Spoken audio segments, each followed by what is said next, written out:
for subir com algum animal, a gente utiliza a cadeirinha de paraquedista. A gente entender o momento e o nó mais apropriado. É muito importante que o médico veterinário entenda que para atuar em cenários de desastre, não precisa apenas ser médico veterinário. Nós temos que ter experiências de outras áreas profissionais, de outras capacitações, como atendimentos pré-hospitalares, sobre o socorrismo, sobre responsabilidade e biossegurança em desastres. Então, nada melhor do que o médico veterinário integrar uma equipe multidisciplinar para atuar frente aos desastres de qualquer lugar deste mundo. Olha só, o norte está vendo o gasto. É o 8. 8. Daniela, Alguém tá com a corda? Tá com a corda? Não tem com a corda. qualquer problema que você tiver, você abre isso aqui, aperta por 3 segundos, eu vou apertar agora, tá? Você aperta por 3 segundos, ele vai acionar no nosso computador e a gente vai até você, tá bom? Caso a gente precisar um dia andar sozinho. O maior desafio é conhecer cada região do Brasil, né, que acontece várias situações em desastre, né, envolvendo os animais e ser humano também, né? Hoje nós conseguimos observar, infelizmente esse ano, né, momentos de alagação durante um período longo aqui no Brasil, assim como também de queimadas, né? Fomos aos extremos, tanto na água quanto na terra. Então, realmente é um desafio muito grande e depende de muita equipe especializada, devido às características dos animais envolvidos, como pequenos animais, grandes animais, animais silvestres.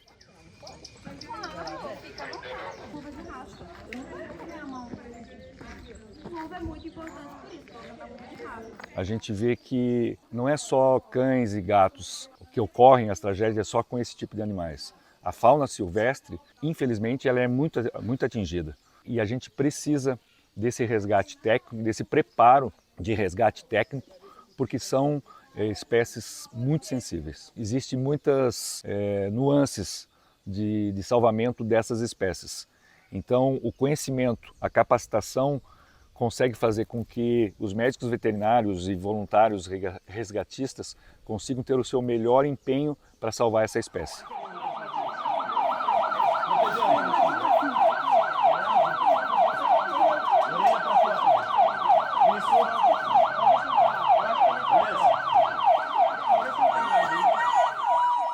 A gente adapta muita coisa da corporação de bombeiro para a medicina veterinária, então são recursos que a gente tem muitas vezes da área humana, mas que a gente desenvolve para a veterinária para poder facilitar nosso trabalho também. A dificuldade que a gente tem hoje é quando a gente vê o animal que muitas vezes é abandonado nas casas porque as pessoas às vezes não conseguem retirar o animal.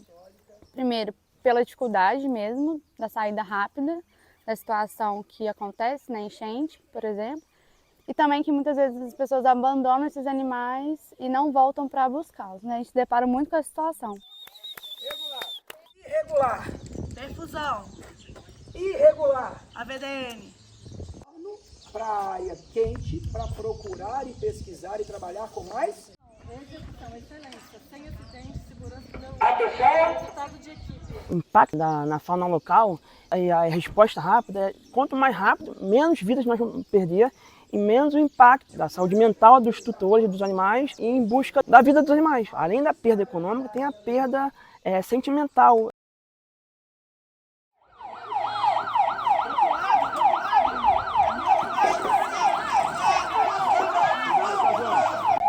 Cuidado, vai movimentar.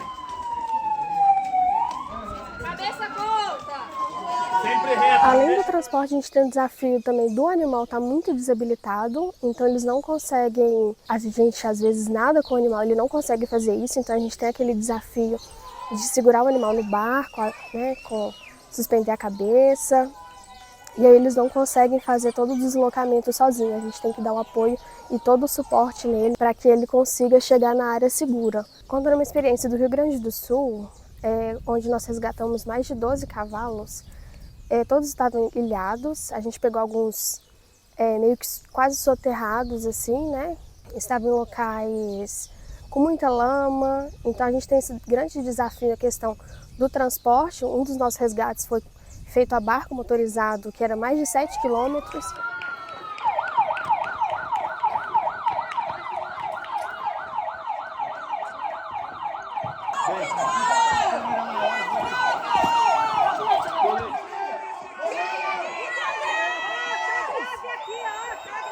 O sistema de comando de incidente, ele já foi, né, criado em 1970 e em 2003 já teve a inclusão do médico veterinário nessa operacionalização. Quando se tem um incidente, a resposta das instituições responsáveis já é de imediato. Nessa montagem, elas têm-se cada uma as suas funções e quando se trata da medicina veterinária, ela vai ser incluída na operacionalização.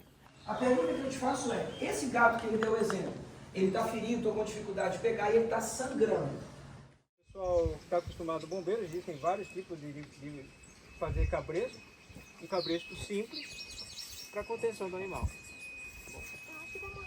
Existe uma estrutura padrão, então em todo incidente tem o responsável, né, tem o comandante de incidente e juntamente com o comandante de incidente existem os responsáveis de planejamento, operação, logística e administrativo, também, né, staffs, que são apoios, existe o responsável da segurança, existe o responsável da comunicação, existe o responsável da imprensa, existe o responsável da área de concentração de vítima, onde são montados os postos médicos avançados, e cada um com as suas funções e organização, porém eles têm uma comunicação integrada. Lembrando, pessoal, que a gente sempre ajusta aqui a fita também, ela não fica dobrada. No segmento pequeno você tem menos tipos de tecidos ali, né? Ele é um pouco mais específico. Depende, por exemplo, no dedo eu tenho todos os tecidos possíveis, cheirinho que ele sente, ele quer que ele investigue para chegar. Para o Corpo de Bombeiros é muito mais seguro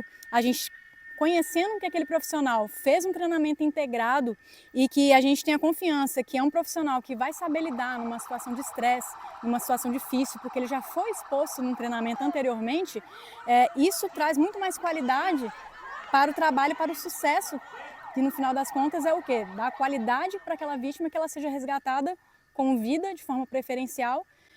Então, essa integração entre as equipes, essa comunicação clara, ela contribui para o sucesso da operação.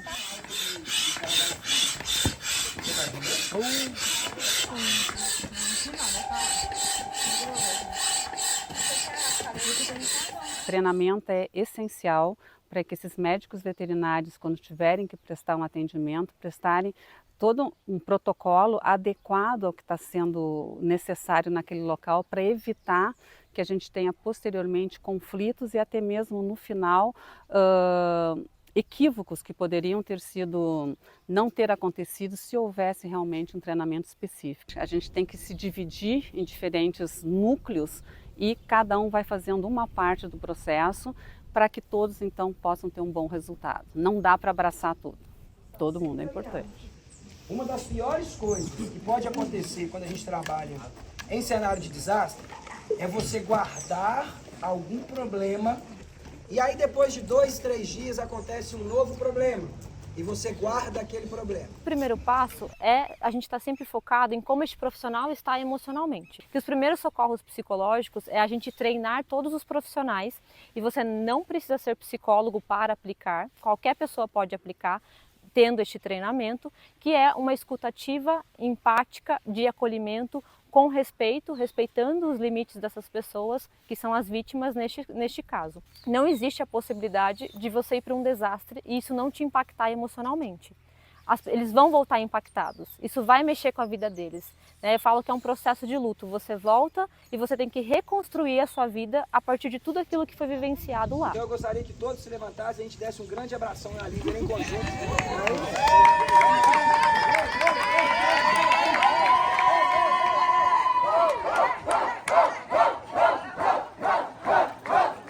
Treinar veterinários que se interessam por essa área é essencial.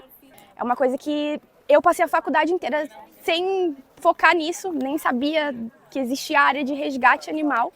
Aconteceu o desastre no Rio Grande do Sul, em casa, eu assim, gente, eu não tô fazendo nada. Eu só faço plantão à noite, vou fazer um nessa semana, vou ficar o resto dos dias sem fazer nada, sem salvar nenhum bichinho. Então, eu fui pra lá, eu fui pra Matias Velho. Foi muito difícil, mas eu vi que lá dentro eu conseguia exercer a medicina veterinária e todos os cachorrinhos, um por um, que saíam da água, passavam por a gente pela gente em cima da mesa. Eu conseguia fazer a diferença na vida de um.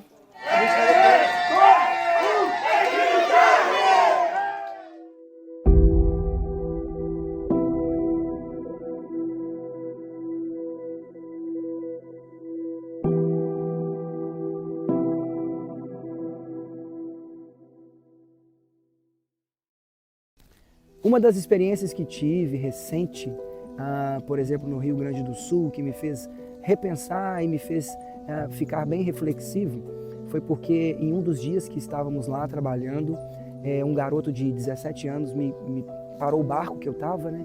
E ele disse assim, Aldair, você poderia me levar até a minha casa? Porque eu queria tirar uma foto da minha casa e ao mesmo tempo eu queria procurar o meu cachorro.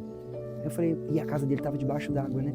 E aí eu falei, tá, mas você quer tirar uma foto da sua casa? Ele falou, porque a minha mãe saiu correndo e ela ficou muito preocupada, então ela estava querendo, para confortar o seu coração, ver como é que estava o estado da nossa casa. E eu queria procurar o meu cachorro também. Eu falei com ele, tá bom.